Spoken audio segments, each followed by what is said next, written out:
خدا کا سلام ہو آپ سب پر۔ وہ لوگ جن کے دل ترس گئے اور جن کی لمبی جدائی ہے، سجدوں میں تلاش کیا اور اپنے اپنے طریقے کے ساتھ اس ایشور کو تلاش کیا، نہیں پایا۔ وہ آئے اور دیکھیں کتنے نامے، کتنے خط خدا نے مجھے بھیجے ہیں انسانیت کے لیے، اور سنیں اس خدا کو جو خود ملنا چاہتا ہے۔ تو بہت شکریہ امیر فیصل صاحب، مغل اجالا صاحبہ اور دیگر ٹیم جو بیچارے محنت کرتے ہیں۔ مطلب یہ ہے کہ مذہب کے اختلافات ہو سکتے ہیں لیکن انسانیت کی طرف گامزن ہے۔ خدا حافظ۔ تو میں شروع کریں، میں یہاں پہ آ گیا ہوں، جب آپ چاہیں۔ جی محترم زاہد خان صاحب، پیور ڈسکشن گروپ میں آپ کا سواگت ہے۔ اور پہلا سوال ہی ایک ممبر کا ہے، وہ میں پوچھتی ہوں۔ انہوں نے پوچھا ہے، قرآن کریم کی سورۃ الانبیاء کی آیت نمبر 31 میں کہا گیا ہے، کیا کافروں نے نہیں دیکھا کہ آسمان اور زمین دونوں بند تھے، بس ہم نے ان کو کھول دیا اور ہم نے ہر چیز کو پانی سے زندہ کیا۔ تو انہوں نے کہا ہے کہ بہت سے کفار بلکہ ایکس مسلم آج کے دور میں پوچھتے ہیں کہ ہم نے تو نہیں دیکھا، ہمارے باپ دادا نے بھی نہیں دیکھا، کس نے دیکھا ہے؟ تو یہ کیوں پوچھا جا رہا ہے کہ کیا کافروں نے نہیں دیکھا؟ تو کسی نے بھی نہیں دیکھا۔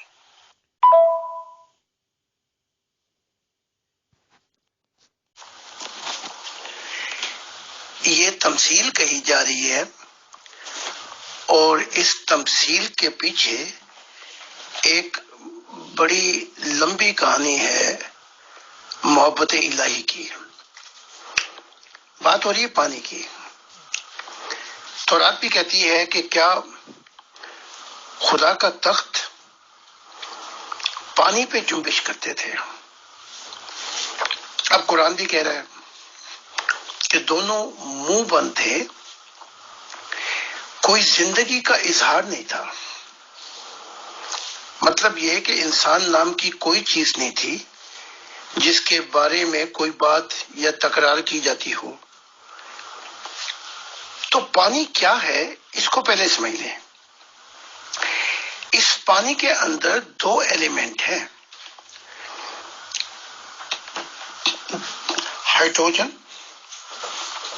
دو ہریالے اور آکسیجن ایک ہریالے، ان کو مل کے پانی بنا۔ یہ توانائی، یہ انرجی، یہ خدا کے اندر موجود تھی،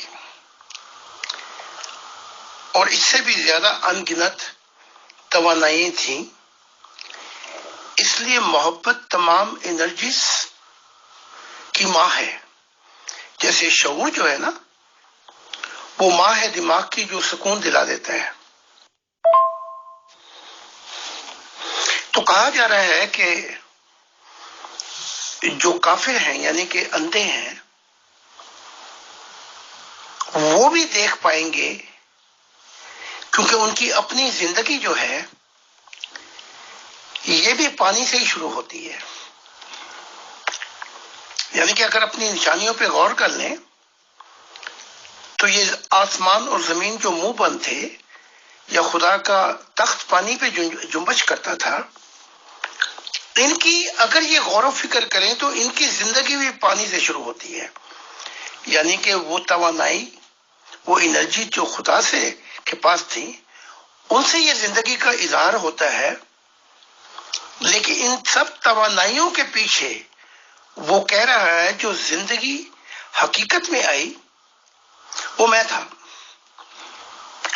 تو خدا یہ بتا رہا ہے کہ اگر یہ کافر یہ بھی غور کریں کہ ہم، اب تو سائنس بہت آگے آ گئی ہے کہ زندگی کہاں سے شروع ہوتی ہے، تو زندگی پانی سے ہی شروع ہوتی ہے۔ پھر پانی جو ہے وہ اس زندگی کو روکتا ہے آگے بڑھانے میں۔ تو خدا کی ذات نے پھر اس نطفے کو، اس مادے کو خشکی پہ لا ڈالا۔ پھر برس گزر گئے،